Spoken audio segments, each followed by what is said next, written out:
Bagaimana mungkin seorang adipati negara tua yang pelit, tidak pernah menyangka bahwa putranya yang boros, yang biasanya membuat onar setiap hari, dan hanya tahu pergi ke rumah bordil, ternyata adalah pemilik di balik layar semua perusahaan dagang di ibu kota, tidak hanya memonopoli setengah dari perdagangan pesisir utara dan selatan, tetapi juga menguasai lebih dari 90% sirkulasi uang di ibu kota, dan diam-diam mengendalikan jaringan intelijen dan perusahaan transportasi yang tersebar di seluruh negeri. Bahkan pasokan pabrik senjata kerajaan pun ada bayangannya. Hanya karena jiwa orang rendahan dari neraka bereinkarnasi menjadi putra Adipati Agung Feng Chao, dia berpikir dia bisa menikmati kesenangan di rumah bordil dengan kekuatan finansial Adipati, dan menikahi 3 istri dan 4 selir, menikmati kebahagiaan semua orang. Setelah menggabungkan ingatan, dia menyadari bahwa Adipati Agung hanya makan makanan hambar setiap hari, dan dia harus menghasilkan uang untuk mewujudkan impian utama seorang pria. Ayah, ada apa dengan ini? Bukankah itu hanya perkelahian? Apa yang kau tahu? Lin Ruhai memelototkan matanya. Ini adalah putra bungsu Adipati Zheng, yang menjaga perbatasan barat daya dari generasi ke generasi. Sesuatu terjadi padanya. Untuk menenangkan Adipati Zheng, yang mulia akan menyalahkan dan murka. Mampukah keluarga Lin kita menanggungnya? Kita juga adipati, ada tingkatan yang berbeda di antara para adipati. Ayahmu tidak memiliki kekuatan nyata, dan setelah lebih dari 10 generasi, dia sudah lama tidak memiliki status di pengadilan. Adipati Zheng berbeda, menjaga perbatasan barat daya dari generasi ke generasi. Bagaimana kita bisa dibandingkan dengan mereka? Setelah mengatakan ini, Lin Ruhai menghela nafas panjang. Aku sudah mengirim orang ke Dali, dan meminta maaf secara langsung. Kali ini, mereka seharusnya tidak mempermasalahkannya. Ling Chen duduk di samping dan meraih kue-kue di atas meja. Namun ditepis oleh Lin Ruhai, makan saja, keluarga Lin akan bangkrut karenamu. Kali ini total 600 tael perak, ditambah barang antik dan kaligrafi, ditambah 1 bulanmu di Changle Fang. Ganti rugi perkelahian di restoran, ayahmu sudah menghabiskan hampir 800 tael perak. Bahkan jika rumah kita adalah gunung emas dan gunung perak, kita tidak akan mampu menanggungnya. Apalagi, keluarga kita tidak memiliki banyak aset lagi, dan uangnya tidak banyak lagi. Lin Ruhai tampak beberapa tahun lebih tua. Dasar anak yang boros, benar-benar anak yang boros, Ling Chen berkata dengan acuh tak acuh. Bukankah itu hanya uang? Jika kau tidak menginginkan yang lain, tetapi jika kau menginginkan uang. Ini sangat mudah bagiku. Hanya kurang dari 1000 tael, aku akan mendapatkannya kembali untukmu. Lin Ruhai hampir pingsan karena marah. Mendapatkannya kembali? Bagaimana kau akan mendapatkannya? Sederhana, ayah, pinjami aku 500 tael perak sebagai modal terlebih dahulu. Lin Ruhai tertegun sejenak, lalu berkata dengan marah, anak durhaka. Kau akan pergi ke kasino lagi? Kau tidak menghasilkan uang, tetapi memberikan uang. Untuk apa ke kasino? Ayah, aku orang baik-baik. Orang baik-baik mana yang pergi ke kasino? Ayah, awalnya aku berencana untuk bergaul denganmu sebagai orang biasa. Tapi kata-katamu benar-benar tidak bisa ku mengerti. Sudah 18 tahun. Aku tidak berpura-pura lagi, aku mengungkapkannya. Sebenarnya, putramu ini adalah reinkarnasi orang suci. Lin Ruhai awalnya menggertakkan giginya, tiba-tiba menghela napas, matanya penuh kelelahan. Hanzi, jangan bicara omong kosong. Ayah, berikan aku uang. Bayar selama sebulan. Aku akan membuatmu menghasilkan uang dari uang itu. Pergi, tidak ada 1 sen pun. Ying kurung dia untukku, hukum dia menyalin buku untukku. Ling Chen membuka matanya lebar-lebar. Ayah, aku menyarankanmu untuk tidak tahu berterima kasih.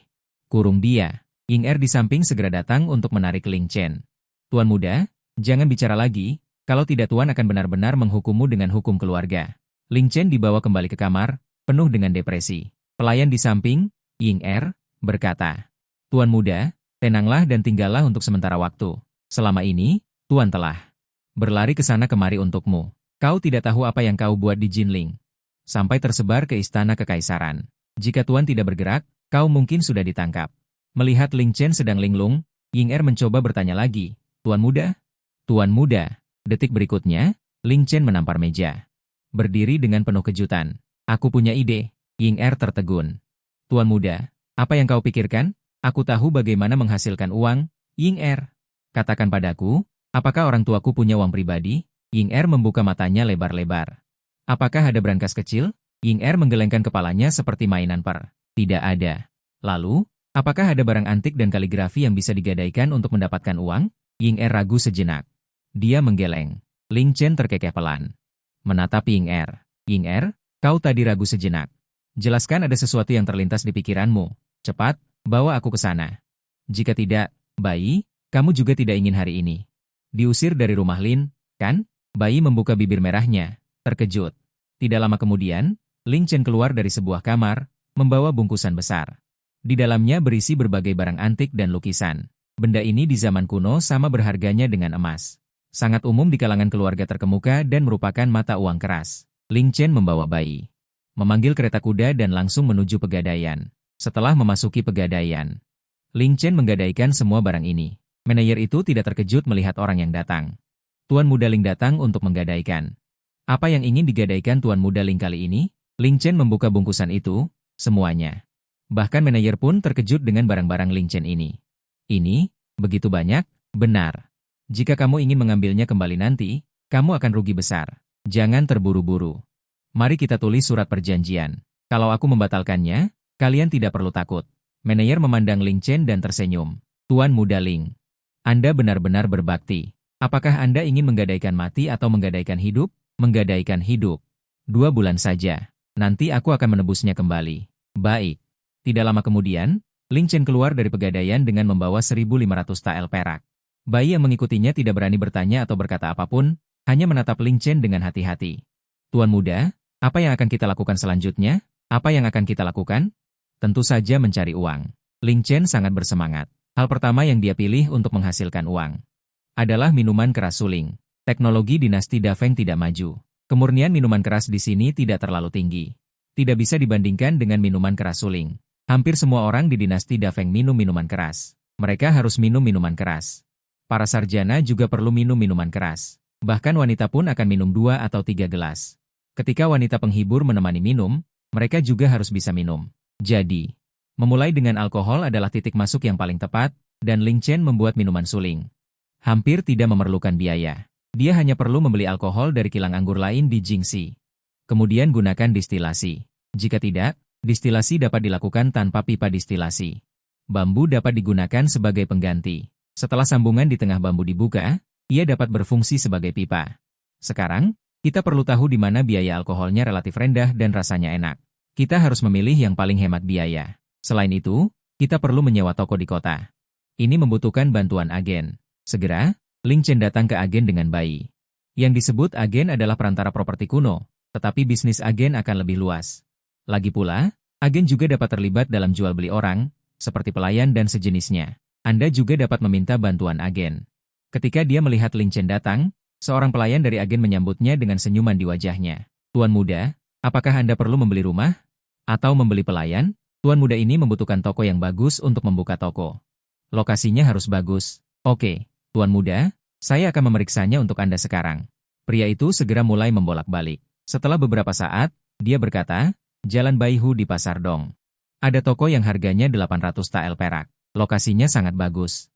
Itu terletak tepat di pusat Pasar Dong. Mata Ling Chen berbinar. Oke, ini dia. Pria itu segera membawa Ling Chen ke toko di Pasar Dong. Dia tiba di Pasar Dong. Lautan manusia berdesakan, dan suara teriakan tanpa henti. Dan toko yang disukai Ling Chen memiliki 3 lantai dan pintunya tertutup rapat.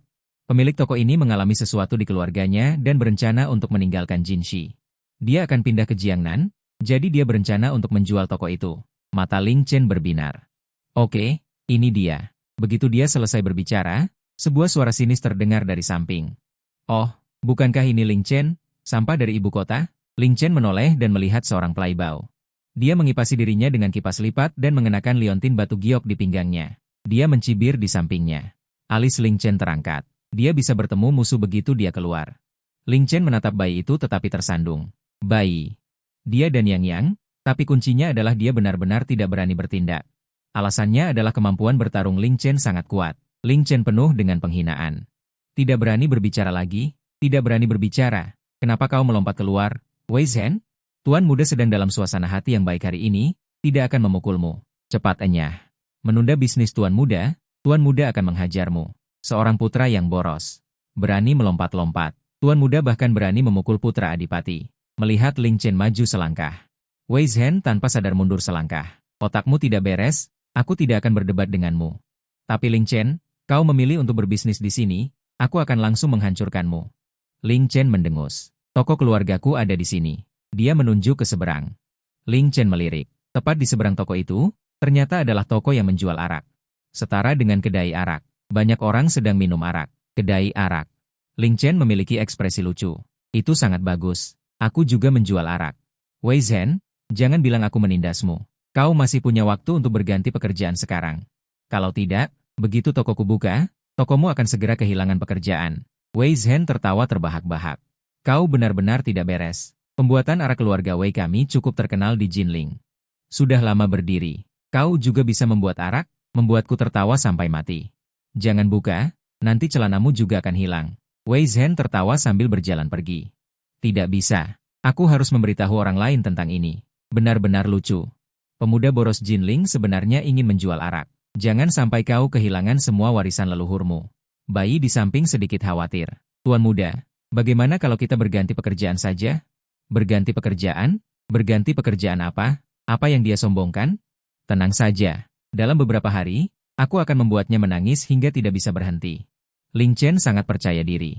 Tapi, kita sama sekali tidak mengerti cara membuat arak.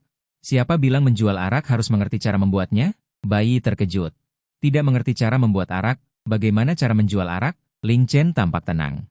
Pulau Xiao Er dari Yahang ada di dalam. Sekarang bawa aku melihat tempat mana di kota yang menjual minuman keras. Ya, segera Xiao Er membawa Ling Chen. Berputar-putar di kota, setiap metode pembuatan bir dilihat dan diperkenalkan. Bahan baku pembuatan bir ini adalah beras dari Jinyang. Beras Jinyang terkenal di dunia. Jadi rasanya enak dan harganya mahal. Rumah minuman di gerbang kota. Bahan baku utamanya adalah gandum biasa. Rasanya biasa saja, jadi rasanya enak. Xiao Er memperkenalkan, dan Ling Chen mencatat semuanya. Pada saat yang sama, Wei Zhen juga pergi dan berkumpul dengan Hu Peng dan Gou yang lain. Mengapa Wei Zhen baru datang? Wei Zhen terkekeh dan tersenyum. Ada beberapa penundaan hari ini. Tidak, aku menemukan sesuatu yang menyenangkan. Tahukah kalian, sampah di ibu kota ternyata akan membuka toko untuk membuat bir? Hahaha, membuatku tertawa sampai mati. Aku tidak tahu ayahnya. Berapa banyak uang lagi yang bisa dikompensasi? Apakah itu sampah di ibu kota? Ling Chen? Hei, dia masih membuat bir? Sekilas terlihat akan merugi. Aku tidak tahu nasib buruk apa yang menimpa ayahnya sehingga dia memiliki anak yang boros seperti itu. Dia masih membuka toko? Menurutku, tidak sampai 3 bulan, pasti akan bangkrut. Saudara Liu bercanda. Anak yang boros ini, mana butuh 3 bulan? Menurutku lebih dari sebulan. Semua orang tertawa terbahak-bahak. Wei Zhen juga berkata dengan gembira. Ketika anak yang boros ini tutup, aku akan mengajak kalian semua untuk melihat keseruannya. Anak yang boros ini bahkan sesumbar akan menghancurkan rumah minumku. Benar-benar membuatku tertawa sampai mati. Setelah berkeliling, Ling Chen langsung menandatangani kontrak dengan Yahang Xiao Er. Di zaman kuno disebut membuat jaminan, perlu sidik jari dan tanda tangan. Meskipun Ling Chen bisa menulis namanya. Tapi dia memang tidak pernah menulis kaligrafi. Tulisannya miring dan jelek. Melihat namanya, Ling Chen bertanya, apakah perlu menulis ulang? Xiao Er tertawa dan berkata, Tuan muda, tidak perlu. Baru ini yang asli. Setelah menandatangani, Ling Chen sangat senang. Lebih dari 1000 tael yang didapat dari pegadaian, masih tersisa lebih dari 800 tael. Uang ini sudah cukup. Harga barang di dinasti Dafeng adalah 1000 koin tembaga setara dengan 1 tael perak, dan keluarga biasa paling banyak menghasilkan belasan tael setahun. Sedangkan keluarga miskin lainnya selain kacang kedelai, penghasilannya lebih sedikit lagi. Bayi yang mengikuti di sampingnya tampak cemberut. Ling Chen tiba. Bayi, berikan senyuman pada tuan muda ini. Mengapa wajahmu muram begitu? Tuan muda akan menghasilkan banyak uang. Bayi menghela napas, tuan muda sebaiknya mempertimbangkan. Bagaimana nanti menghadapi tuan besar? Tidak ada yang perlu dihadapi, kemampuan jantung orang tua itu. Semakin hari semakin baik, tubuhnya masih kuat, gelombang ini tidak akan membuatnya kehabisan darah. Mengeluarkan darah harus dilakukan perlahan, tidak boleh mengeksploitasi sumber daya sampai habis. Bayi membuka mulutnya. Tidak tahu harus berkata apa lagi. Ling Chen dengan gembira kembali ke kediaman, penjaga halaman depan. Pelayan itu tampak bingung. Bukankah tuan muda ada di rumah? Kenapa dia masuk dari luar? Setelah Ling Chen kembali ke kediaman, dia segera mengumpulkan para pelayan, lalu membiarkan bayi memilih. Orang yang paling cocok, tak lama kemudian, Ling Chen berdiri di depan selusin pelayan. Ling Chen membawa tangannya di belakang punggung. Selanjutnya, tuan muda ini ingin kalian melakukan sesuatu yang sangat penting. Tuan muda, silakan perintahkan. Kalian berpencar. Pergi ke berbagai pabrik anggur di kota untuk membeli anggur, ingat untuk menekan harga. Setelah membeli anggur, semuanya diangkut dari pintu belakang ke halaman saya. Ingat, jangan biarkan orang lain tahu tentang hal ini. Meskipun perintah Ling Chen agak membingungkan, tetapi para pelayan ini, tentu saja mereka semua setuju. Mereka adalah pelayan, yang penting hanya menjalankan perintah. Setelah itu, Ling Chen menyuruh seorang pelayan untuk mengambil uang perak ke bagian pengadaan. Asalkan semua hubungan di dalamnya lancar, dan tidak ada kekurangan di tengahnya. Teknologi Da Feng Chao saat ini juga memiliki pipa besi, tetapi terlalu mahal. Tidak tahu. Setelah melakukan semua ini, Ling Chen akhirnya duduk dengan puas, perlahan mengambil teh yang dibawakan oleh pelayan. Meminum seteguk, bayi di samping masih merasa khawatir, Tuan Muda. Kali ini saja sudah menghabiskan lebih dari 1.500 tael, jika uang ini hilang, Tuan Besar pasti akan marah sampai mati. Tidak akan? Saya tahu betul tentang orang tua itu, HP-nya cukup panjang. Tidak akan marah sampai mati. Tetapi pada saat ini, Lin Ruhai bergegas menghampiri. Dengan ekspresi marah di wajahnya, anak durhaka, di mana kaligrafi dan lukisan kunoku? Di belakangnya ada kepala pelayan dan beberapa pelayan. Sepertinya Ling Chen menjual bunga. Ling Chen menatapnya dengan tenang. Ayah, bukankah itu hanya kaligrafi dan barang antik? Bagaimanapun, mereka tidak digunakan, jadi mengapa tidak menggunakannya untuk investasi? Ling Ruhai hampir meledak karena marah. Anak durhaka, kau menjualnya? Aku akan mencambukmu sampai mati. Dia sangat marah sehingga dia mengambil kursi di sebelahnya dan hendak melemparkannya ke Ling Chen. Ling Chen buru-buru menghindar. Ayah, itu bukan menjual. Itu menggadaikan. Itu bisa ditebus. Aku hanya perlu menggunakannya untuk sementara. Tidak perlu sebulan, aku bisa mengembalikan semua uang ini kepadamu. Anak durhaka.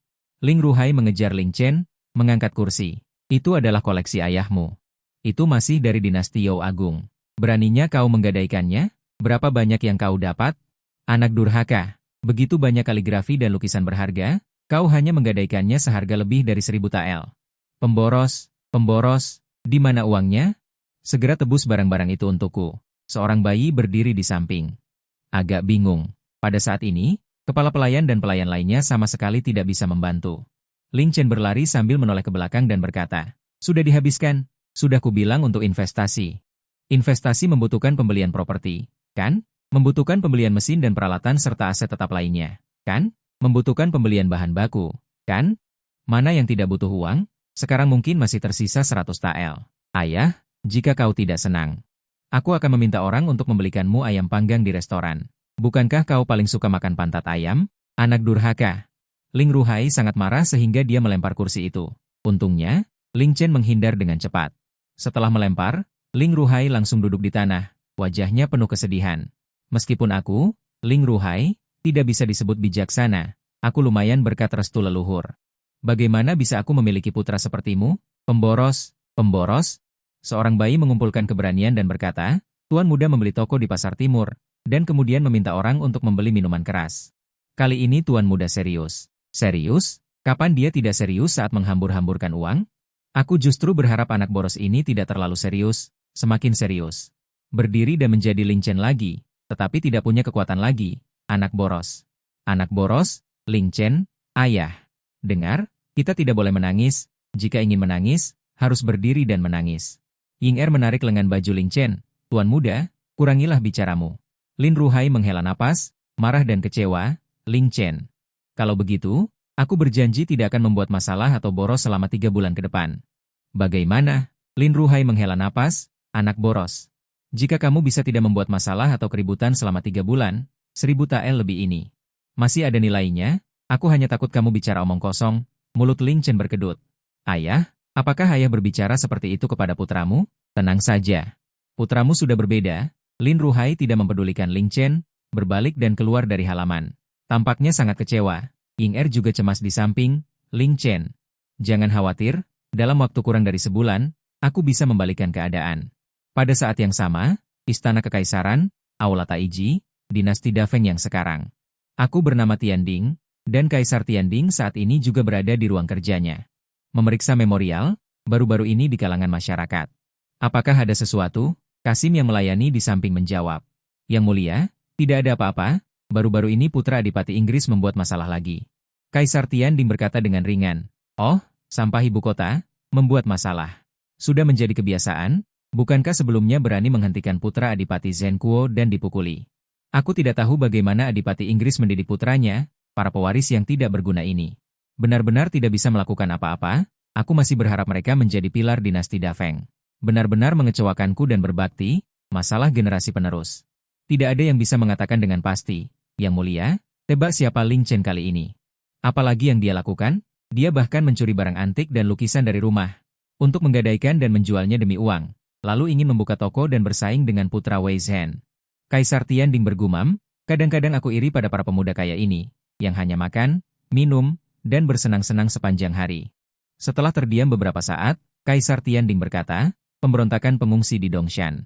Jiangnan juga dilanda banjir, dan ada bajak laut Jepang. Kali ini suku Mongol dari padang rumput. Bahkan mengirim orang untuk berteriak meminta aku membayar upeti sutra dan mata uang. Jika tidak, mereka akan menjarah perbatasan. Kaisar Tianding memiliki tatapan dingin di matanya. Aku baru naik tahta beberapa tahun, dan Mongol mengira aku orang yang lemah. Ingin mencari masalah dengan aku. Wei Jin tetap diam. Masalah seperti ini.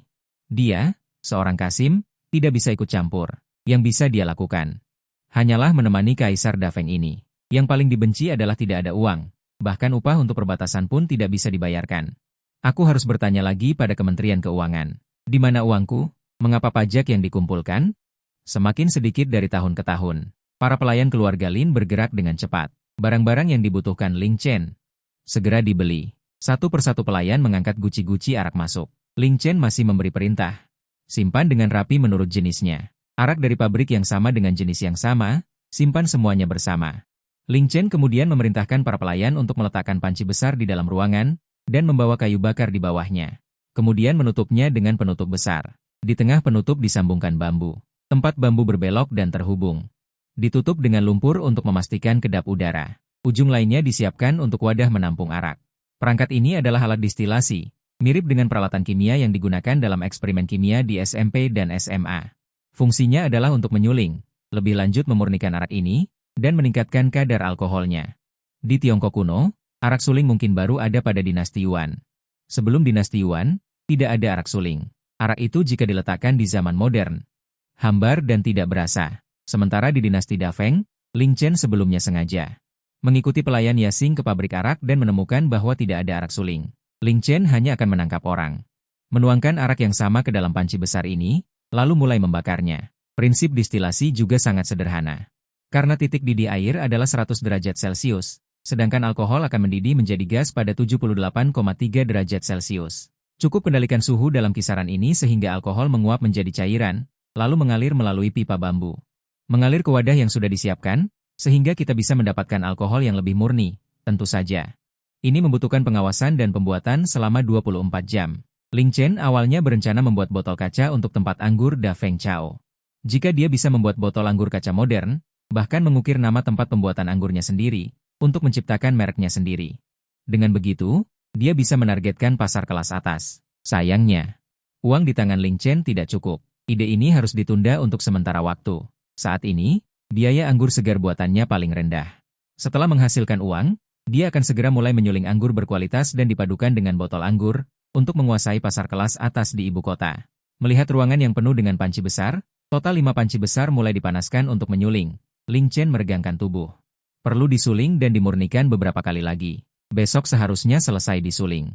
Keesokan harinya, Ling Ruhai memanggil kepala pelayan. Apakah anak boros itu keluar hari ini? Tuan.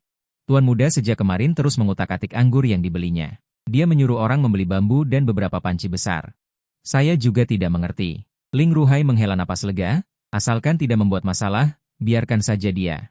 Biarkan saja dia mengutak-atik itu. Dia tidak bisa fokus belajar. Meskipun dimasukkan ke Guo Zijian juga tidak mau. Mengutak-atik ini juga boleh. Setidaknya setelah saya pergi nanti, dia tidak akan kelaparan.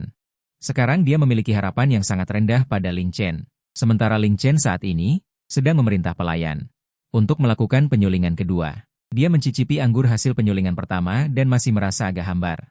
Sampai sore hari, setelah penyulingan ketiga selesai, aroma anggur yang kuat menyebar keluar. Ling Chen mencium aroma ini dan langsung bersemangat. Dia mencicipi sedikit dan matanya berbinar.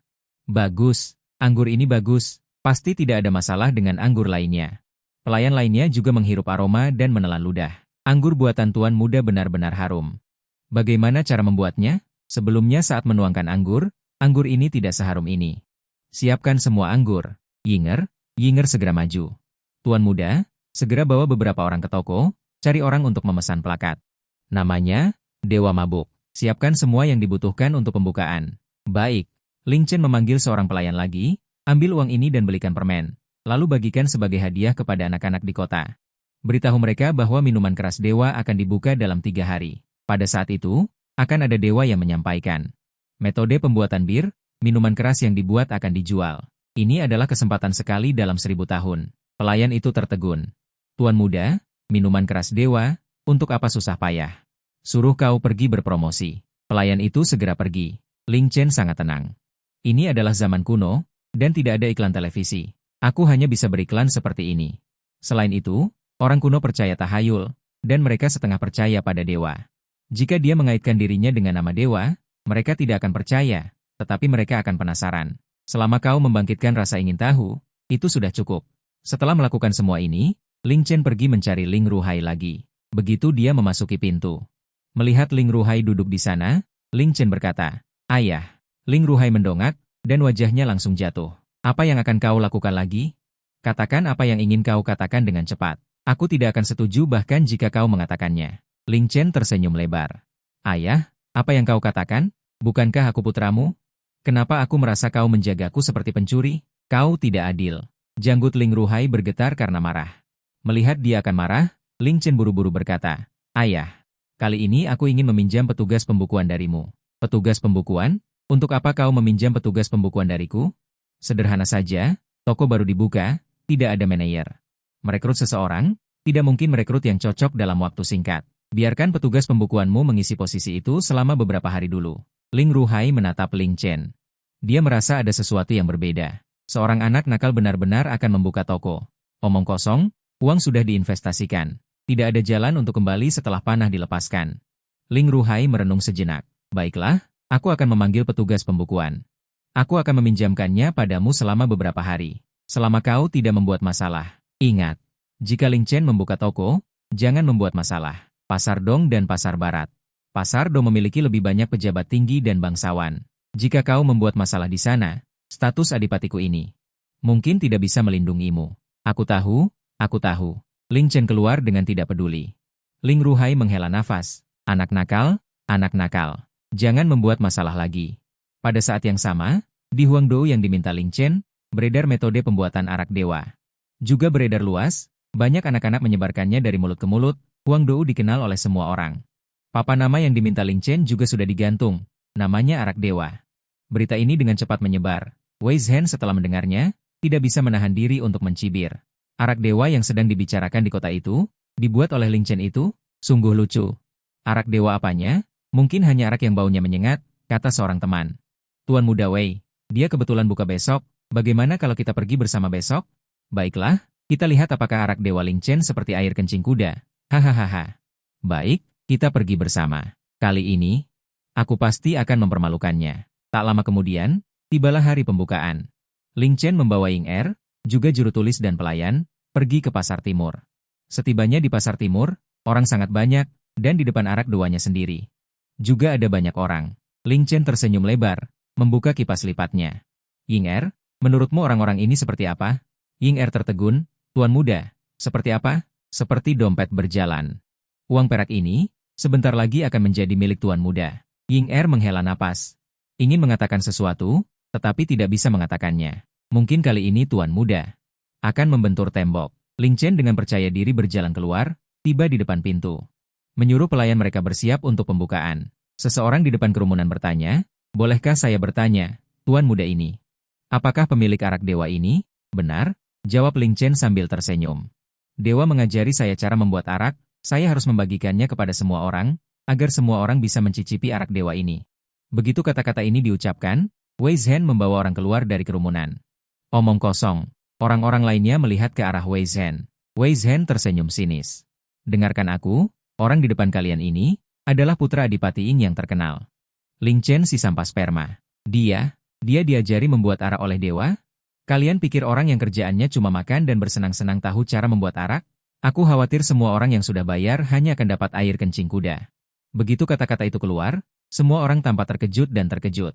"Apa? Dia Ling Chen? Ya Tuhan.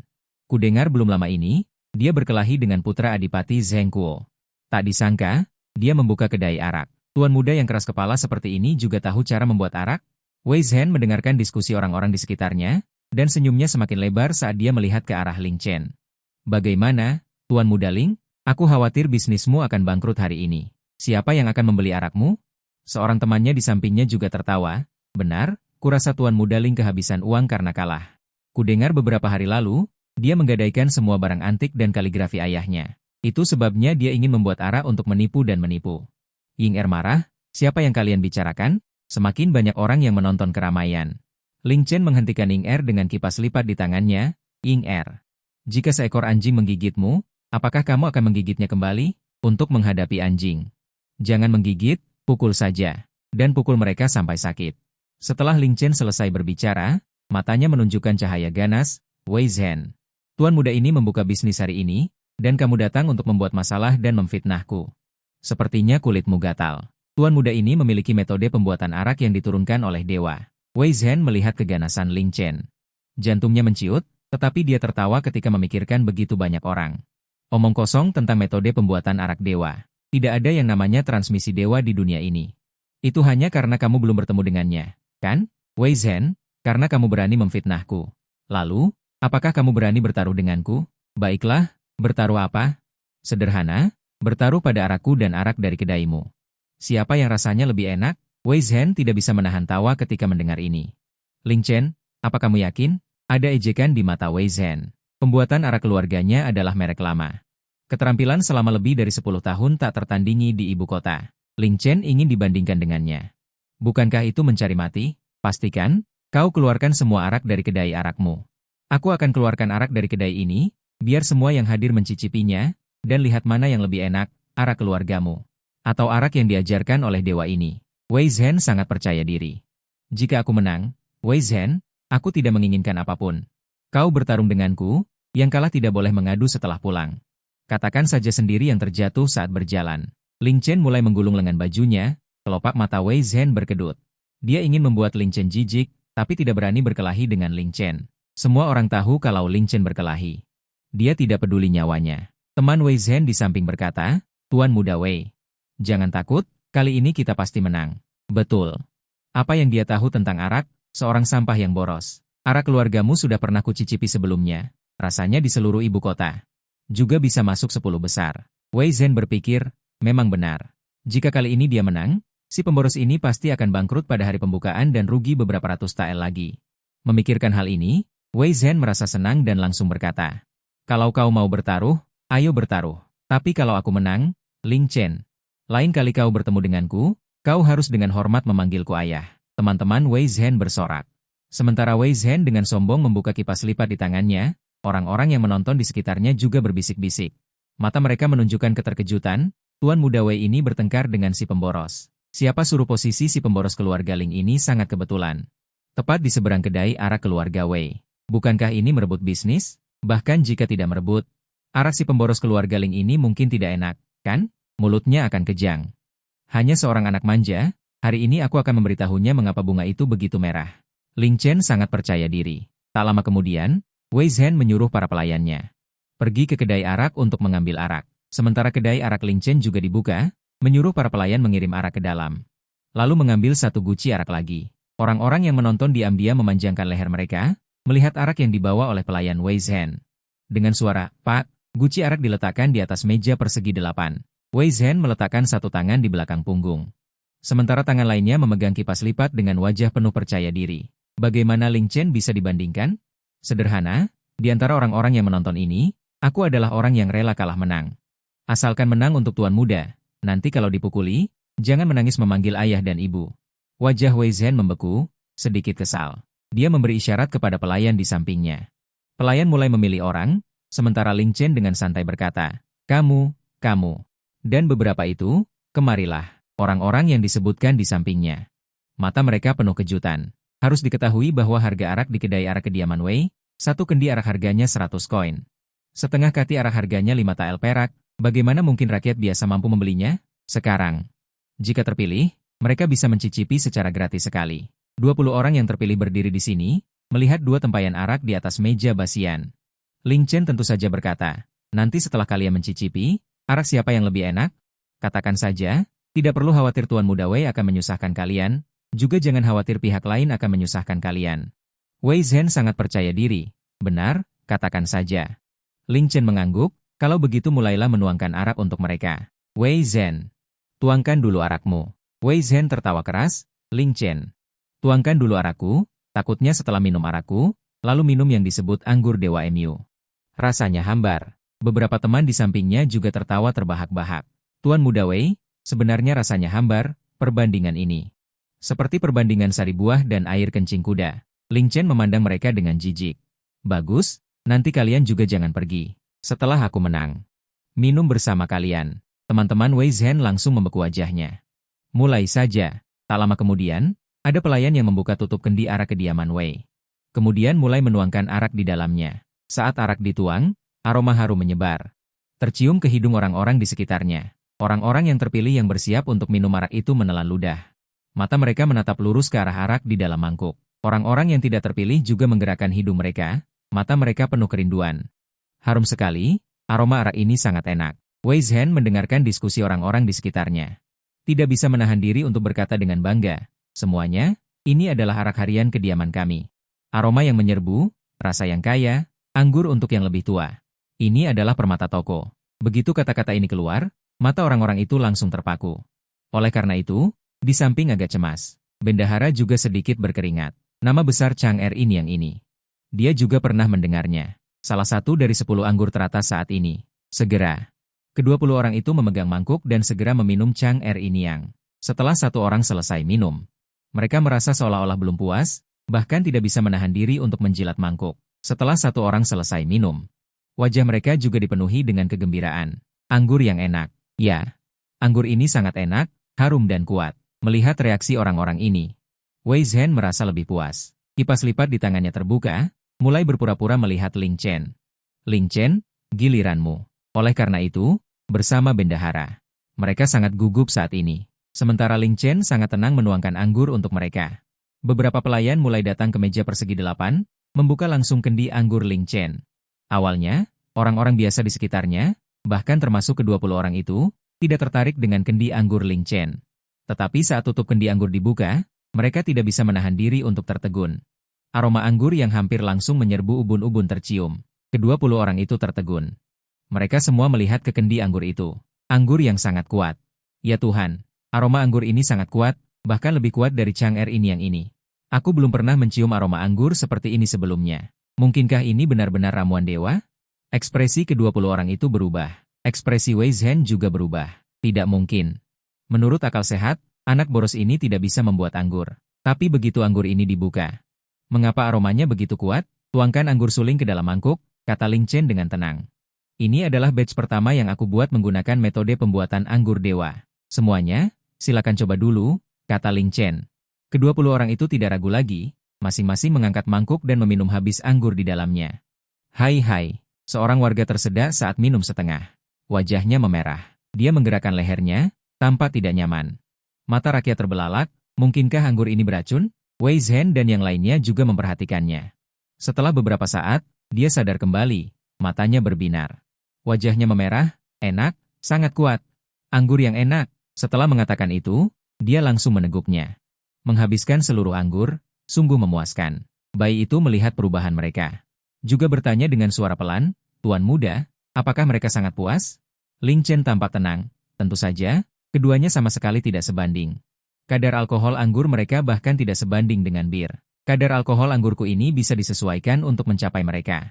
Tidak peduli seberapa harum anggurnya, jika kadar alkoholnya tidak naik, itu sia-sia. Wei Zhen merasa ada sesuatu yang tidak beres. Dia belum pernah melihat situasi seperti ini. Sebelumnya di rumah, ketika ayahnya menjamu para tamu.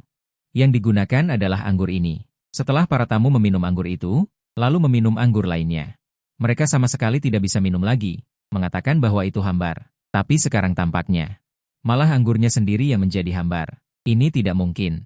Ling Chen dengan tenang berkata, baiklah, sekarang kita bisa mulai berbicara. Satu persatu, menurut kalian anggur siapa yang lebih enak? Orang pertama berkata, Chang Er ini yang milik Tuan Muda Wei memang anggur yang enak, harum dan kaya rasa. Tapi, Shen Xian yang ini langsung mengalir ke tenggorokan, rasa segarnya itu. Sungguh belum pernah aku rasakan. Aku pikir Shen Xian yang ini lebih enak. Aku juga berpikir Shen Xian yang lebih enak. Ingin minum lagi. Aku juga memilih Shen Xian yang. Anggur seperti ini. Sepertinya hanya ada satu di seluruh Jinshi.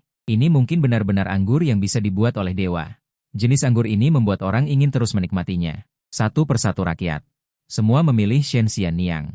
Setiap kali mereka mengatakan satu, raut wajah Wei Zhen menjadi semakin pucat. Pada akhirnya, dia hanya merasa tidak percaya. Bukankah ini berarti bahwa Shen Xianniang yang dibuka oleh anak yang tidak berguna ini tidak hanya tidak akan bangkrut, malah akan menghancurkan kedai anggur keluarganya? Gila, bagaimana bisa hal ini terjadi? Bagaimana mungkin seorang pemboros bisa membuat arak? Mungkinkah ini benar-benar metode pembuatan arak yang diturunkan dari dewa? Jika tidak, bagaimana mungkin dia, seorang pemboros, bisa membuat arak yang begitu enak? Sementara Ling Chen menyilangkan tangan, melihat Wei Zhen yang ekspresinya berubah drastis. Bagaimana? Kamu kalah. Ling Chen sangat gembira. Melihat dia mulai mengepalkan tinjunya, Wei Zhen juga ketakutan dan khawatir. Apa yang akan kamu lakukan? Ling Chen gila, memukulmu. Mata Ling Chen penuh kegembiraan. Langsung seperti harimau turun gunung, dia menerjang. Semua orang menarik napas. Dengan cepat mundur. Wei Zhen juga memiliki ketakutan di matanya. Ling Chen, berani kamu? Kenapa aku tidak berani? Hanya tidak sabar. Justru kamu yang akan kupukul. Ling Chen langsung melayangkan pukulan, mengenai wajah Wei Zhen, membuatnya terhuyung mundur. Wei Zhen ketakutan. Si bodoh ini, dia benar-benar berani memukul. Cepat selamatkan aku. Wei Zhen berteriak ke teman-teman buruknya di samping. Ling Chen melihat ke arah orang-orang itu. Siapapun yang datang akan dipukul. Sudah disepakati. Aku lihat siapa yang berani datang. Mendengar ini, teman-teman buruk Wei Zhen langsung tidak berani mendekat. Sementara Wei Zhen, bagaimana mungkin dia menjadi lawan Ling Chen? Julukan Ling Chen sebagai sampah sejati bukanlah tanpa alasan. Ling Chen memukuli Wei Zhen hingga dia menutup kepala dan melarikan diri, bahkan membuatnya terdorong ke jalanan. Sekali menjatuhkan Wei Zhen, lalu menungganginya dan menyerang dengan brutal. Satu pukulan di kiri, satu pukulan di kanan, lalu satu pukulan di tengah. Wei Zhen meratap, jangan pukul lagi, jangan pukul lagi. Ling Chen mencibir. Tidak jauh dari sana, para pelayan keluarga Wei Zhen melihat tuan muda mereka meratap. Karena dipukuli lagi, mereka juga panik dan dengan cepat mengambil senjata untuk maju. Selamatkan tuan muda. Ling Chen melihat para pelayan itu, berani menerjang ke arahnya. Seketika juga sangat marah. Kamu benar-benar tidak menepati janji. Kalau begitu aku tidak akan sopan. Ling Chen berkata kepada para pelayan di belakangnya, kendalikan Wei Zhen. Kemudian dia mengambil tongkat bambu di samping. Lalu menerjang maju, langsung menyerang. Sangat kuat dan dahsyat. Para pelayan lain di belakang Ling Chen juga tercengang. Sudah sampai sejauh ini. Juga tidak ada pilihan. Semua pelayan tiba-tiba berteriak. Dalam sekejap, Jalan Baihu di Pasar Timur ini berubah menjadi tempat perkelahian. Orang-orang di sekitarnya semua tercengang. Wei Zhen juga iri dan ketakutan. Aku menyerah. Ling Chen berbalik dan tersenyum, sangat tampan. Sudah terlambat. Kali ini, Anda harus memberi kompensasi kepada tuan muda ini untuk biaya kehilangan kerja. Biaya kerugian mental, biaya reputasi. Ini menyebar keluar. Bagaimana orang-orang di ibu kota memandang saya? Saya juga orang yang punya nama dan wajah. Mulut orang-orang di sekitar berkedut liar. Punya nama dan wajah, kakak, jangan bercanda. Kamu hampir membunuh Wei Zhen. Ling Chen berkata kepada kelompok pelayan itu, kembali dan beritahu kepala keluargamu. Biarkan dia membawa 800 tael perak untuk menebus orang. Tuan muda ini paling bisa dipercaya. 800 tael. 1 sen pun tidak boleh kurang. Apakah para pelayan itu bodoh? Sial. Belum pernah melihat generasi kedua pejabat yang begitu sombong. Para pelayan itu buru-buru mundur. Dan Ling Chen berkata kepada para pelayan di belakangnya. Berjaga di sini, bergantian berjaga. Jika keluarga Wei mereka tidak memberi uang dan datang untuk memukuli dan menjarah, aku akan langsung menghabisi Wei Zhen. Wei Zhen hampir menangis. Terlalu sombong, terlalu tidak masuk akal. Orang ini benar-benar seperti pencuri dari padang rumput. Dan Ling Chen bertepuk tangan. Baru kemudian dia memberi hormat kepada orang-orang di sekitarnya. Semua orang tertawa. Putra Du Qingguo ini, hari ini membuka Dewa Mabuk. Siapapun yang ingin minum seteguk, bisa datang dan mencobanya. Ada diskon hari ini. Mata orang-orang itu berbinar. Beberapa orang yang hadir sebelumnya juga minum Dewa Mabuk. Anggur ini benar-benar tak terlukiskan. Dan Ling Chen dengan bangga mengambil kipas lipatnya dan langsung memukulnya. Ying Er, biarkan orang membawa Wei Zhen. Ayo pulang. Ying Er tidak berani lalai. Dia juga buru-buru membawa para pelayan dan pergi. Setelah kembali ke rumah, Ling Chen berjalan dengan angkuh. Beberapa pelayan juga tidak berani lalai. Buru-buru kehilangan berita itu dan melaporkannya kepada Ling Ruhai. Ling Ruhai sedang minum teh. Tiba-tiba, seorang pelayan datang untuk melaporkan, Tuan, putra bangsawan berkelahi lagi di luar. Ling Ruhai mengutuk, kenapa dia membuat masalah lagi hari ini? Siapa yang dipukuli? Putra Jenderal, Wei Zhen. Sekarang orang-orang ditahan di luar, menunggu keluarga Wei menebusnya. Hah! Ling Ruhai menyemburkan tehnya. Dia membelalakan matanya, anak durhaka. Anak durhaka, apakah dia ingin membuatku mati karena marah? Ini baru saja dibuka. Dia langsung berkelahi. Dari mana aku punya uang untuk membayarnya? Ling Ruhai dengan marah pergi ke halaman Ling Chen. Dia melihat Wei Zhen diikat dengan tali, mulutnya penuh dengan kain. Ling Chen duduk dengan santai di depan, sambil tersenyum melihat Wei Zhen. Wei Zhen, macan tidak menunjukkan kekuatannya, kau mengira aku kucing sakit? Aku beritahu padamu, di ibu kota ini tidak diperbolehkan ada orang yang lebih hebat dariku. Ling Ruhai masuk dengan membawa sapu. Anak durhaka, kau memukuli putra Tuan Wei? Ling Chen melihat Ling Ruhai dengan marah, dan segera berteriak, ayah. Bukan begitu, aku adalah korban. Omong kosong. Jika kau adalah korban, bagaimana bisa kau mengikat Wei Zhen di sini? Apakah kau tahu bahwa jika seperti ini, keluarga Wei akan melaporkanmu lagi? Ling Chen tidak peduli. Tidak apa-apa. Aku sudah mengatur semuanya. Aku sudah mengatur orang untuk memberitahu para pengemis kecil itu. Untuk menyebarkan kejadian hari ini di ibu kota. Dan ada begitu banyak warga yang bersaksi. Aku bisa membuktikan bahwa aku tidak bersalah. Ini semua karena Wei Zhen melihat bisnisku bagus dan merasa iri. Dia ingin menghancurkan toko. Apa aku bisa membiarkannya? Jadi kau memukulinya? Benar. Kalau tidak dipukul, dia tidak akan tahu seberapa tinggi langit dan bumi. Aku ingin memberi Wei Zhen pelajaran. Urusan bisnis, juga ingin bermain curang? Ling Ruhai gemetar karena marah. Anak durhaka. Dia langsung ingin memukul. Ling Chen menerima satu pukulan. Dan langsung lari. Ayah, dengarkan aku. Aku akan menangani masalah ini dengan baik. Tidak akan melibatkanmu. Saat ini, seseorang datang dari luar untuk melapor. Tuan, Marquis Wei datang berkunjung. Ling Chen tertawa. Bukankah dia datang? Dia menyilangkan tangannya. Tunggu aku bernegosiasi dengannya. Ling Ruhai sangat marah. Orang-orang, ikat dia untukku. Jangan biarkan dia keluar. Pelayan lainnya, lihat aku. Aku melihatmu, kau tidak berani bertindak. Cepat. Para pelayan itu hanya bisa bergerak hati-hati ke arah Ling Chen. Ling Chen tidak peduli dan berkata, biarkan aku melakukannya sendiri. Berikan talinya, aku akan mengikat diriku sendiri. Ling Ruhai mendengus dan pergi ke halaman depan untuk menyambut Wei Jue. Tiba di halaman depan, Ling Ruhai langsung tersenyum dan berkata, angin apa? Yang membawa Tuan Wei Jue ke sini? Wei Jue berkata dengan dingin, Ling Kuogong. Kau setidaknya seorang Kuogong. Bagaimana kau mendidik putramu? Anak tidak diajar. Itu kesalahan ayah. Dia bahkan melukai putraku dan mengikatnya di sini. Percaya atau tidak, aku akan langsung melaporkanmu. Ling Ruhai buru-buru tersenyum dan berkata, Pangeran Wei, pasti ada kesalahpahaman di sini. Kesalahpahaman apa? Cepat bebaskan putraku, dan berikan kompensasi perak. Jika tidak, aku akan langsung melaporkannya kepada Kaisar. Ling Ruhai langsung panik. Dia buru-buru berkata, Tuan Wei, bicaralah baik-baik. Tepat pada saat itu, sebuah suara terdengar, Pangeran Wei, omong kosong apa yang kau bicarakan?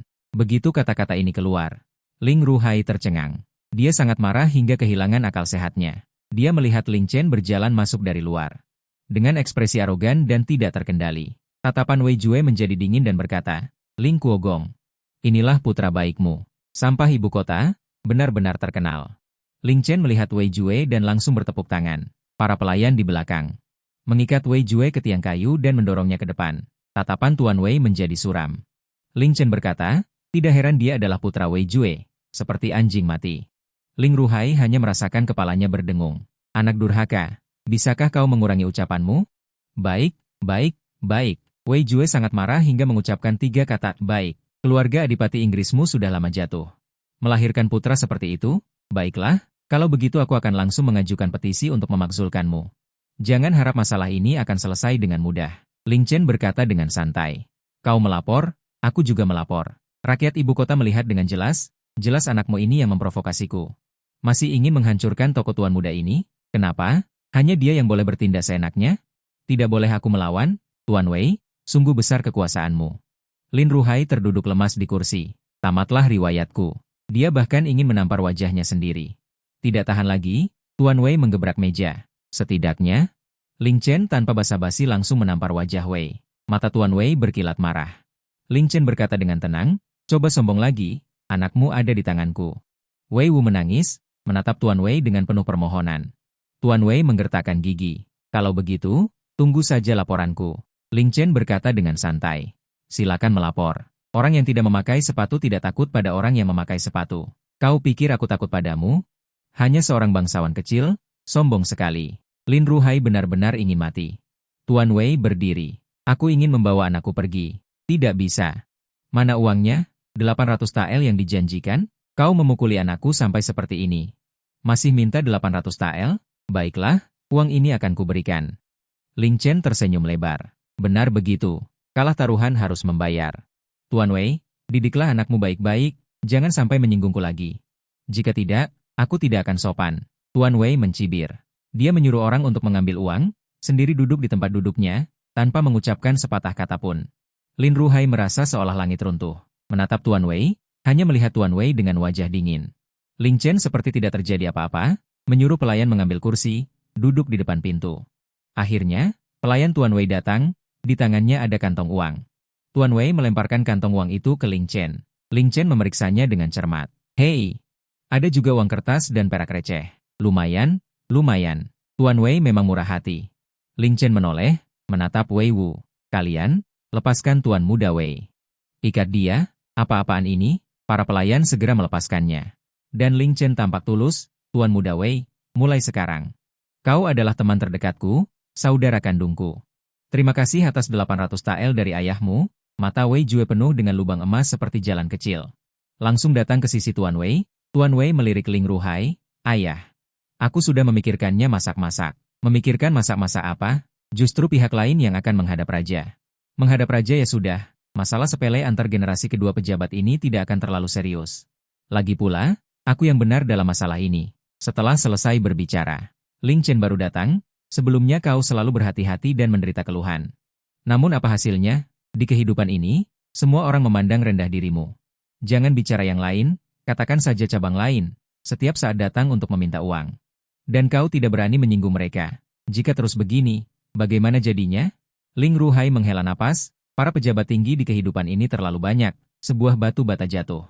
Yang terkena adalah seorang bangsawan, jika kau tidak berhati-hati, bagaimana bisa? Sederhana, biarkan mereka takut padaku.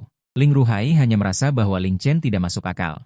Tidak ingin mengobrol lagi, dia melambaikan tangannya dan berjalan ke kamar dalam. Bayi itu sangat khawatir di sampingnya. Tuan muda, Tuan tidak akan terjadi apa-apa kan? Jangan khawatir, HP ayahku banyak kok, sekarang hanya lowbar. Tunggu beberapa hari lagi juga akan baik-baik saja. Bayi itu terlihat bingung. Ling Chen tertawa terbahak-bahak, benar, bayi, selama periode ini. Tuan muda ini ingin mengelola Dewa Mabuk, sepenuhnya membangun nama, kau layani ayahku. Juga, jika keluarga Wei berdamai dengan tuan muda ini, segera beritahu, tuan muda ini akan segera melakukan pemakzulan. Baik, bayi saat ini juga tidak punya cara. Dia hanyalah seorang pelayan, perkelahian antara Ling Chen dan Wei Zhen di ibu kota ini. Seperti sebuah batu yang dilemparkan ke kolam, menimbulkan riak. Namun, riak kecil ini dengan cepat tertutup oleh lebih banyak hal. Ling Chen benar, saat ini Kaisar Dafeng yang agung. Suasana hatinya sangat buruk, dia marah dan membanting semua memorial di atas meja. Orang-orang barbar ini benar-benar meminta terlalu banyak. Apakah mereka benar-benar berpikir bahwa Dafeng begitu mudah diganggu?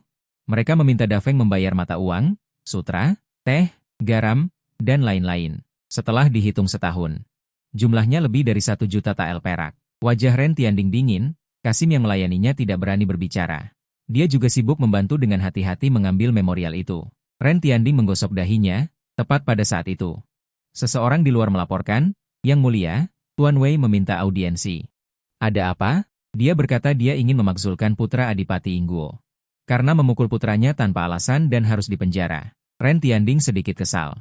Para generasi kedua pejabat manja ini masih menggangguku dengan hal-hal ini. Kasim itu tidak berbicara. Setelah beberapa saat, dia berkata, biarkan Tuan Wei masuk. Setelah Tuan Wei masuk, dia segera memberi hormat, Yang Mulia. Mohon, Anda membuat keputusan untuk putra saya. Ren Tianding langsung menegur ketika mendengar Lan SHN. Wei Ai King, sekarang jam berapa? Urusan penting pengadilan. Aku tidak bisa menangani semuanya. Kamu masih ingin aku membantumu menangani antara dua generasi kedua pejabat? Berkelahi, Tuan Wei segera menunjukkan ekspresi ketakutan di matanya. Baiklah, berikan memorial itu padaku. Ren Dingtian mengambil memorial itu dan mengerutkan kening. Adipati Inggris ini semakin buruk dalam mendisiplinkan putranya. Tepat pada saat itu, seorang menteri lain masuk dari luar. Tuan Wei, bukan Lin Ruhai. Kamu bajingan, Beraninya kamu menakutiku? Ren Tianding berpikir dalam hati.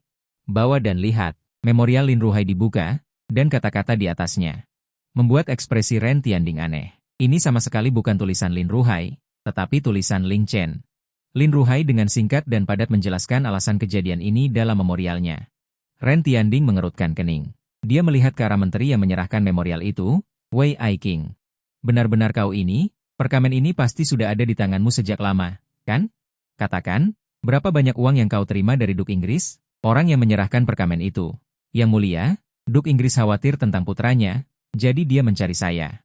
Dia memohon berulang kali, hanya mengatakan jika Jenderal Wei datang, serahkan perkamen ini. Dia hanya punya satu putra. Ren Tianding mencibir, melewati prosedur pengadilan. Langsung menyerahkan perkamen itu kepadaku, hanya masalah sepele. Wei Yizhan dan yang lainnya tidak berani berbicara. Wei Yizhan, kali ini, potong gaji selama setengah tahun. Jika ada lain kali, gelar kebangsawananmu akan dicabut, jabatanmu diturunkan. Dipindahkan ke Datong. Wei Yizhan hanya bisa berkata, hamba, berterima kasih atas kemurahan hati Kaisar. Dia tidak menyangka akan berakhir seperti ini. Adapun sampah dari keluarga Duk Inggris di ibu kota, Ren Tianding mengetuk meja dengan jarinya, mengeluarkan dekret kekaisaran. Biarkan dia pergi ke Guo Zijian, serahkan kepada Huyan untuk dididik. Aku benar-benar tidak percaya. Huyan tidak bisa mendidiknya dengan baik. Kasim Silijian, Lu Jing, segera berkata, ya. Ren Tianding kemudian berkata, kalian semua keluarlah. Wei Yizhan dan yang lainnya buru-buru mundur. Sementara Ren Tianding bersedekap, dia menghela napas dalam-dalam lagi. Dengan orang-orang barbar padang rumput. Haruskah kita berperang atau berdamai? Rumah Lin Ruhai masih gelisah.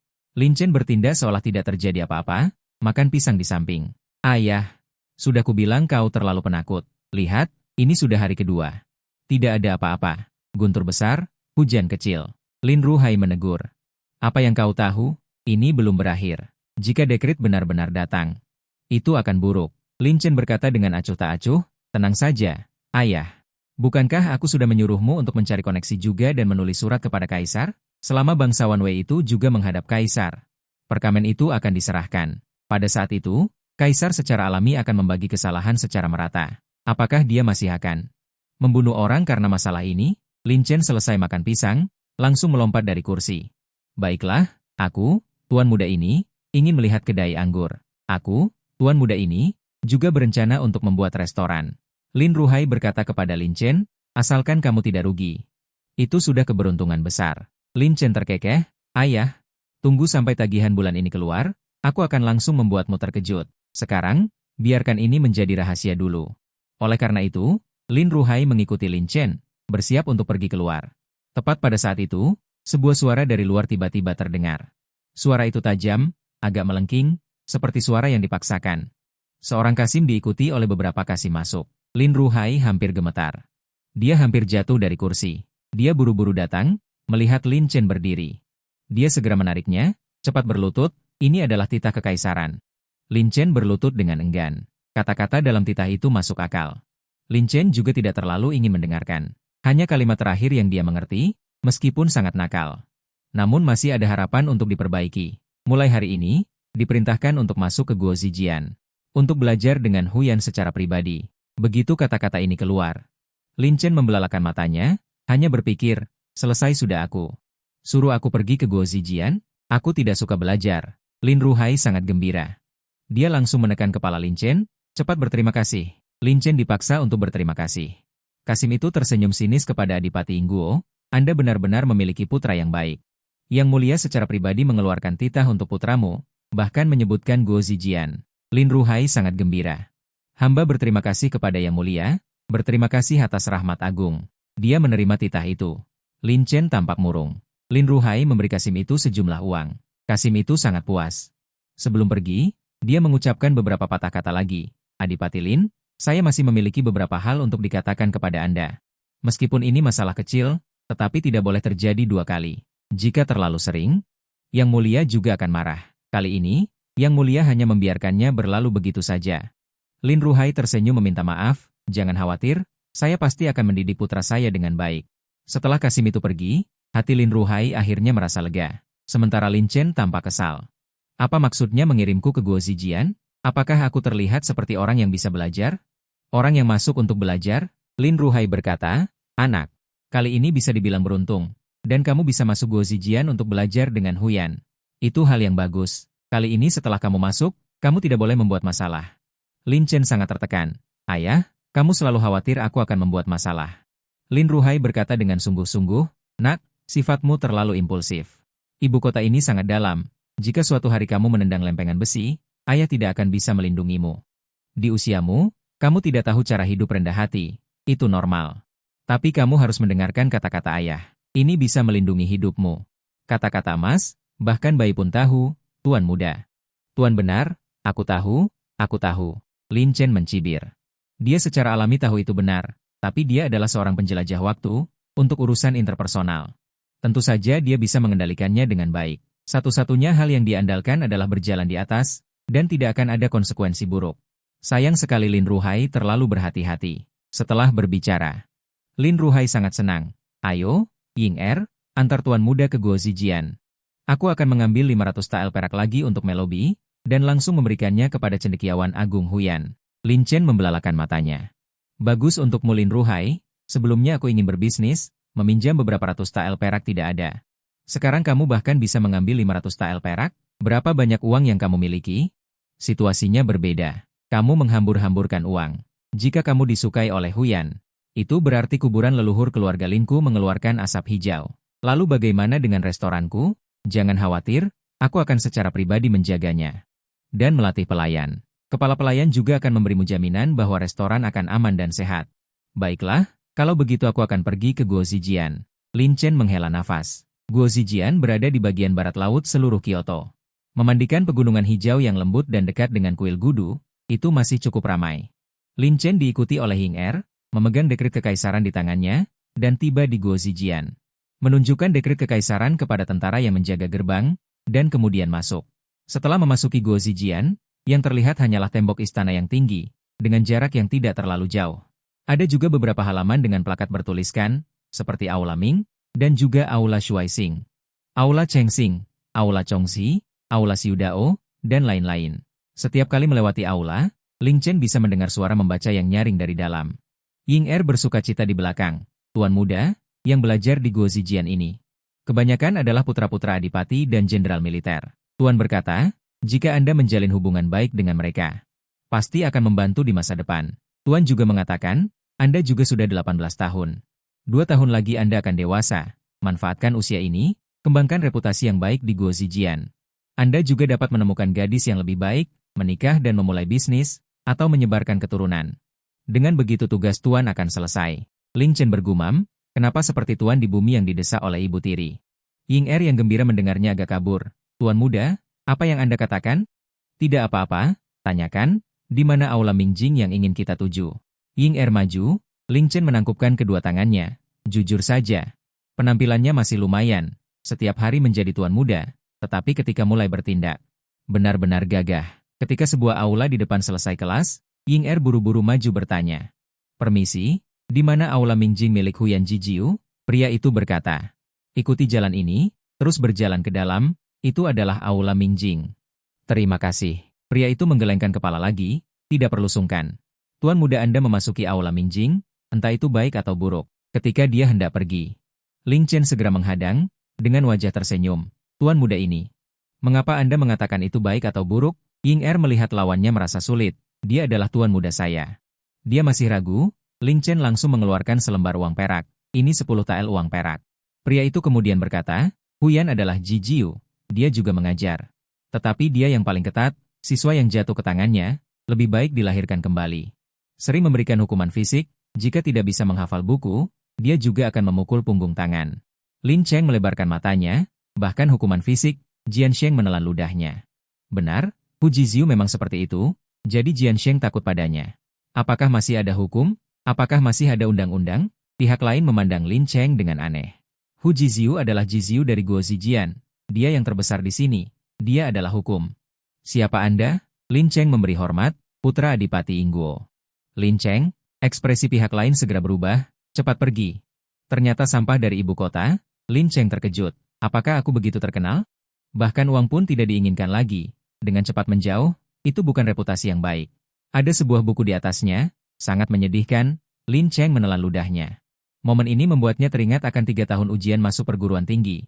Meskipun 3 tahun kehidupan SMA itu memuaskan, tetapi jika dia punya pilihan, dia pasti tidak akan kembali ke SMA. 4 tahun kuliah itu membosankan dan hambar. Jika dia punya pilihan, dia pasti akan memilih kuliah. Lin Cheng sama sekali bukan orang yang bisa duduk diam. Selesai, ini akan menderita, Lin Cheng bergumam. Meskipun dia tahu beberapa klasik sastra kuno, tetapi dia hanya tahu yang muncul di buku teks. Dia tidak tahu yang lainnya, apalagi lawannya adalah sarjana Konfusianisme yang hebat, dia pasti tidak akan bisa menahannya. Dengan cepat berkata, "Tuan muda, mengapa Anda tidak masuk? Aku sedang mempersiapkan diri." Setelah itu, Lin Cheng baru memasuki Mingjing Hall. Mengetuk pintu, Hu Jiziu, "Halo, saya Lin Cheng." Hu Jiziu memegang sebuah buku, berusia lebih dari 50 tahun, kerutan di wajahnya seolah terangkat.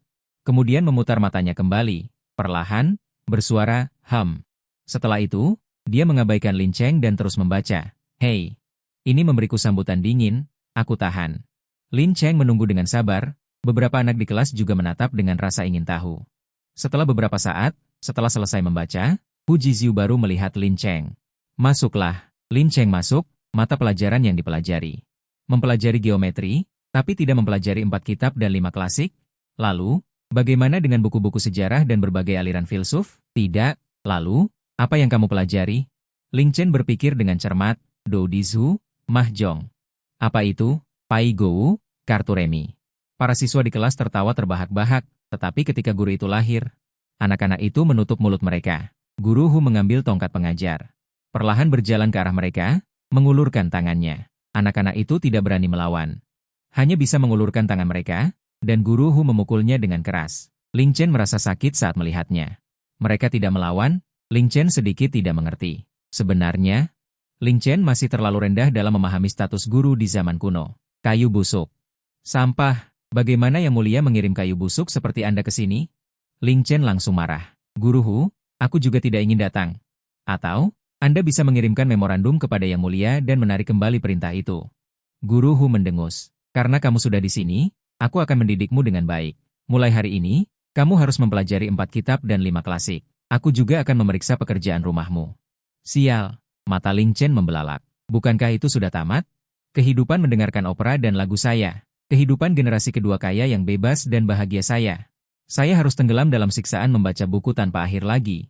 Dan itu adalah teks kuno. Lin Cheng langsung pingsan.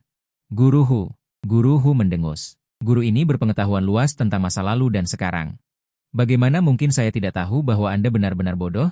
Lin Cheng berpikir sejenak. Permisi, mengapa para pemain kecapi kontemporer pada awalnya tidak menggunakan jari ini untuk bermain kecapi? Lin Cheng mengulurkan jari tengahnya. Guru Hu tertegun. Dia mengerutkan kening, tidak tahu. Karena jari ini milikku. Hahaha, wajah Guru Hu menjadi gelap. Beberapa anak di kelas ingin tertawa. Tapi Guru Hu menoleh, dan mereka langsung tidak berani tertawa. Tidak masuk akal. Jika yang kau tanyakan adalah masalah-masalah ini, Ben Jiu, tidak bisa menjawabmu? Baiklah, kalau begitu aku akan bertanya yang lebih serius. Saya ingin bertanya, Jiu, dibandingkan dengan matahari di siang hari, matahari di pagi hari. Mengapa Huyan langsung tercengang? Di mana dalam kitab 4 dan 5 klasik? Hal ini dibahas, Lin Cheng kemudian bertanya, bolehkah saya bertanya? Berapa langkah yang dibutuhkan untuk membuat kaca dari pasir? Bagaimana cara mengatasi wabah? Apa kunci untuk mengatasi wabah? Lin Cheng menuangkan semua instruksi yang dilihatnya sebelumnya. Huyan kewalahan dengan pertanyaan. Bagaimana dia bisa tahu hal-hal ini? Melihat Huyan tidak berbicara, para siswa di kelas juga tercengang. Apakah ini berhasil? Lin Cheng dengan bangga berkata, tidak, Jiu. Jika kamu tidak bisa mengatakannya, maka aku tidak akan mempelajari apa yang kamu ajarkan. Huyan marah dan berkata, konyol, hal-halmu ini? Apa gunanya? Apa yang aku ajarkan adalah ajaran orang suci. Itu bisa memerintah dunia. Aku melihatmu, kayu busuk tidak bisa diukir. Omong kosong yang keluar dari mulutmu tidak bisa diterima. Berdiri di belakang dan dihukum berdiri. Lin Cheng mencibir dan langsung berdiri di belakang. Huyan masih dengan marah berkata, orang ini adalah contoh terburuk yang dikirim oleh Yang Mulia. Kalian tidak boleh menirunya. Jika tidak, kalian akan membuat orang tua kalian malu. Dinasti Dafeng kita memerintah dunia dengan ajaran orang suci. Aku akan belajar yang sesat. Mengerti? Menghadapi kekuatan Huyan, anak-anak itu menciut. Mengerti. Bayi di luar melihat pemandangan ini dan semakin menciutkan kepalanya. Tidak berani masuk. Matanya penuh kekhawatiran. Apa yang harus dilakukan? Apa yang harus dilakukan? Tuan masih ingin Tuan Muda melakukan persiapan yang baik, tetapi begitu Tuan Muda datang, dia dimarahi. Lin Chen berdiri di belakang kelas. Situasi ini membuatnya merasa seperti kembali ke sekolah menengah atas. Setelah Huyan selesai mengajar, Huyan perlahan berkata, besok kita akan melanjutkan pelajaran tentang kitab ritus. Juga Lin Cheng. Semangat Lin Cheng, Hu Jijiu. Mulai besok, tidak boleh terlambat. Jika kamu salah satu kata, aku akan langsung mencambukmu sekali. Ingat, beberapa anak menoleh. Melihat Lin Cheng Sheng tidak ingat. Tidak ingat pun harus ingat. Huyan membawa tas bukunya dan langsung pergi. Setelah Huyan pergi, suasana serius di kelas akhirnya hilang. Setiap kali mengikuti kelas Hu Jijiu, aku merasa seperti sedang dieksekusi. Seorang anak berusia belasan tahun menghela napas sedih. Aku sebelumnya ingin sakit agar tidak datang. Akibatnya, aku ditarik dari tempat tidur oleh ayahku. Aku dicambuk oleh ayahku di rumah, datang ke sini dicambuk oleh Hu Jijiu. Lin Cheng menghampiri. Mengapa kalian tidak melawan? Melawan? Apa yang bisa kamu gunakan untuk melawan? Ini Hu Jijiu. Dia mengelola Guo Zijian. Jijiu kira-kira setingkat kepala sekolah. Lin Cheng berkata. Metode pengajaran hukumannya sama sekali tidak efektif. Dan seperti ini dia mengucapkan satu kalimat. Kalian mengucapkan satu kalimat. Bagaimana ini bisa berhasil? Aku punya rencana untuk membuat Hu Jijiu ini mempermalukan diri sendiri. Metode apa yang kamu punya? Seorang anak berusia 10 tahun mendekat. Lin Cheng terkekeh. Metodenya sangat sederhana. Tetapi ada satu hal. Jika terjadi sesuatu besok, semua orang harus menanggungnya bersamaku. Bagaimana? Beberapa siswa tidak berbicara. Anak berusia 9 tahun itu berteriak keras, aku akan menanggungnya bersamamu. Baiklah, kamu dari keluarga mana? Ayahku adalah Rong Guogong. Lin Cheng melihat ke orang lain lagi. Bagaimana dengan kalian? Juneng yang berusia 14 tahun bertanya. Tidak masalah menanggungnya bersamamu, tetapi apa konsekuensinya? Tenang saja. Paling banyak hanya dipukuli. Apakah kamu takut? Takut apa? Lin Cheng mengangguk. Baiklah, mulai besok. Kita akan membiarkan Hu Jijiu merasakan amarah dari putra-putra adipati dan markis kita. Di masa depan, kita akan menjadi adipati dan markis. Bagaimana mungkin kita membiarkan seorang pejabat kecil seperti Jijiu menindas kita? Yang lain, putra-putra adipati lainnya di akademi. Putra-putra markis, dengan gembira menunggu di luar. Melihat Lin Chen keluar, para pelayan mengikuti, Tuan Muda. Apakah hari ini sedikit kurang beruntung? Kata Lin Chen. Jangan khawatir, aku akan membuatnya tidak lebih galak dari besok. Berani-beraninya dia menindasku. Hanya Tuan Muda yang menindas orang lain, kata Ying Er dengan sedikit khawatir. Tuan Muda, dia adalah Jijiu. Apa yang akan kamu lakukan? Lin Chen tidak menjawab, hanya memikirkan sesuatu dan tertawa kecil. Hehe tertawa, aku akan membuatnya kehilangan reputasinya. Ying Er mengikuti di belakang Lin Chen. Sedikit gelisah, Lin Chen di depan memikirkan sesuatu. Ying Er, kamu tidak boleh memberitahu ayahku, jika tidak, Tuan Muda akan menyuruhmu berperan sebagai pelayan. Di mata besar Ying Er, ada kebodohan yang jernih. Tuan Muda, aku memang pelayan. Kamu tidak mengerti. Kembali ke rumah, seperti yang diharapkan, Ying Er dipanggil oleh Lin Ruhai. Ying Er, bagaimana penampilan Tuan Muda di Guo Zijian hari ini? Apakah dia tidak membuat masalah? Apakah Hu Jijiu menyukai anak nakal ini? Ying Er menundukkan kepalanya dan berkata, Tuan Muda dihukum berdiri hari ini. Sepertinya Hu Jijiu tidak menyukai Tuan Muda. Lin Ruhai berpikir sejenak, benar juga, dengan kelakuan anak nakal ini. Memang sulit untuk disukai. Biarkan saja dia. Selama Hu Jijiu menekannya. Seharusnya tidak ada masalah besar. Pergilah, awasi Tuan Muda baik-baik. Jika ada sesuatu, segera beritahu aku. Ying Er pergi. Lin Ruhai berbaring dengan nyaman di kursi. Akhirnya, si pembuat onar ini masuk Guo Zijian. Aku merasa lebih mudah. Masuk Guo Zijian, bagaimana kamu bisa membuat masalah? Hanya saja, Lin Ruhai tidak tahu bahwa Lin Chen segera keluar dan langsung menuju pasar barat. Barang-barang yang dijual di pasar barat sangat beragam, dan Lin Chen langsung pergi ke toko petasan. Tuan Muda, apakah Anda ingin membeli petasan? Lin Chen mengangguk. Petasan terkuat di toko Anda, yang bisa meledak di dalam air dengan percikan air terbesar. Berikan saya itu. Pelayan toko mengambil sebuah petasan. Tuan Muda, petasan ini cukup kuat, ukuran suaranya juga bisa sesuai permintaan Anda. Meledak di dalam air. Lin Chen melihat petasan seukuran kepalan tangan ini, dan tersenyum gelap. Oke, yang ini. Setelah membeli petasan, Lin Chen mulai merasa bersemangat. Hu Jijiu, ini semua salahmu. Keesokan harinya, kelas di Guo Zijian dimulai relatif pagi, jadi Lin Chen harus berangkat pagi-pagi. Ketika tiba di Mingjingtang, Hu Jijiu sudah menunggu. dan murid-murid lainnya juga sudah datang. Kemudian kelas dimulai, Hu Jijiu membacakan satu kalimat, dan semua orang mengikuti membacakan satu kalimat.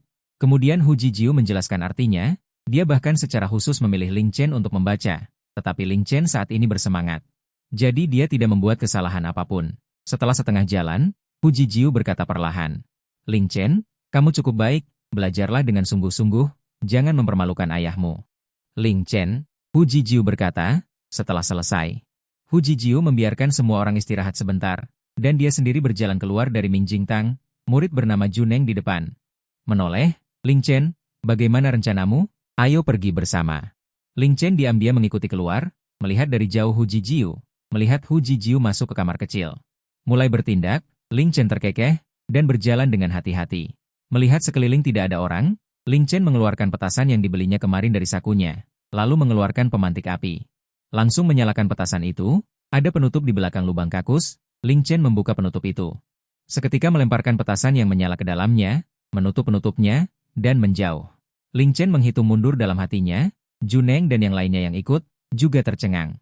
"Ling Chen, kamu berani meledakkan Hu Jijiu." Juneng dan yang lainnya terkejut. "Jangan bicara omong kosong. Ini bukan bom Hu Jijiu, ini bom Mao Keng." Seorang anak kecil berumur 11 tahun menelan ludah, ingin melarikan diri. Lin Cheng meraih kerah bajunya. "Jangan lari, semua dapat bagian. Kita sepakat untuk menanggungnya bersama. Kenapa kau diam-diam menyelinap pergi? Apa kau saudara?" Saat itu, terdengar suara booming, seperti bom di air. Kemudian air memercik kemana-mana. Juneng dan yang lainnya serentak melihat ke arah Mao Keng itu. Kemudian, terdengar teriakan melengking, "Siapa yang terkutuk? Siapa yang terkutuk?" Juneng merinding. Dia menoleh untuk melihat Lin Cheng. Lin Cheng tampak polos. "Tunggu Hu Jijiu keluar dan akan menghitung semuanya dengan kalian." Murid-murid lainnya ketakutan dan bersiap untuk kabur. Saat itu, terdengar teriakan minta tolong dari Mao Keng, "Tolong aku, tolong aku, Gu." Ekspresi Lin Cheng berubah. Dia hanya meledakkan Mao Keng. Seharusnya Hu Jijiu hanya terkena percikan. Tapi dia meminta tolong, disertai suara tersedak, "Mati." Mungkinkah dia jatuh ke Mao Keng? Juneng dan yang lainnya juga tampak terkejut dan ragu. Lin Cheng berkata, "Masih melamun? Selamatkan orang." Semua orang bergegas ke Mao Keng, membuka pintu, dan bau busuk menyengat tercium. Hanya terlihat Hu Jijiu, dengan mata dan janggutnya, sedang melambai-lambaikan tangannya di dalam Mao Keng. Tubuhnya penuh dengan kotoran kuning yang bau. Seorang murid tidak tahan dan langsung muntah di luar. Juneng menarik napas dalam-dalam dan menatap Lin Cheng dengan kaget. "Kenapa kau melihatku? Cepat selamatkan orang. Guru Hu adalah Jiji dari Guo Zijian." Juneng ragu-ragu sejenak. "Bagaimana cara menyelamatkannya? Bagaimana kalau kau turun?" Lin Cheng bertanya dengan ragu. Juneng menolak saran ini tanpa ragu. "Kalau begitu, cari beberapa batang bambu. Bambu juga boleh. Sepertinya kita kekurangan orang. Panggil lagi. Bagaimana cara memanggilnya?" Lin Cheng berdeham. "Ada orang." Hu Jijiu jatuh ke Mao Keng. "Ada orang." Hu Jijiu jatuh ke Mao Keng. Istana Taiji. Ren Tianding sedang memeriksa memorial. Dia adalah seorang kaisar yang rajin. Seorang kasim berlari mendekat. Yu Jing mengambil memorial dari tangannya dan mendengarkan beberapa patah kata dari kasim kecil itu. Ekspresinya langsung berubah. Kaisar melambaikan tangannya agar kasim itu mundur. Yu Jing masuk dengan hati-hati. Ren Tianding bahkan tidak mengangkat kepalanya. "Apa yang terjadi? Ini, Yang Mulia. Anda harus mempersiapkan diri secara mental. Orang-orang barbar padang rumput telah mengirim pasukan." Secercah dingin melintas di mata Ren Tianding. "Tidak, bukan tentang padang rumput. Ini tentang Guo Zijian." Ren Tianding tertegun. Apa yang bisa terjadi di Guo Zijian? Ujian kekaisaran juga belum akan dilaksanakan sampai tahun depan. Apa yang bisa terjadi? Yu Jing menggigit bibirnya. Mengumpulkan keberanian, Hu Jijiu dia mengajukan permohonan pengunduran diri. Ren Tianding semakin bingung. Bukankah Hu Jijiu baik-baik saja? Dia menjabat sebagai kepala Guo Zijian.